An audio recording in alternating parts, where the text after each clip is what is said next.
أهلا وسهلا بكم مشاهدينا في بودكاست رمضان الحضارة. إليكم ما هو مفيد في شهر رمضان المبارك عن العتق من النار. النار في يوم القيامة. عن أبي هريرة رضي الله عنه أن رسول الله صلى الله عليه وسلم قال: ناركم هذه جزء من 70 جزءا من نار جهنم. قيل: يا رسول الله إن كانت لكافية؟ قال: فضلت عليهن ب69 جزءا كلهن مثل حرها. كان النبي عليه الصلاة والسلام يصف الجنة ترغيبا فيها ويصف النار ترهيبا منها، فيحصل بذلك التبشير والتحذير.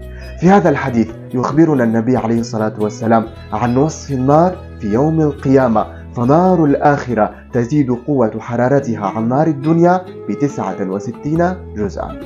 اللهم أجرنا من نار الآخرة. اللهم تولنا فيمن توليت، وبارك لنا فيما أعطيت، وقنا واصرف عنا شر ما قضيت.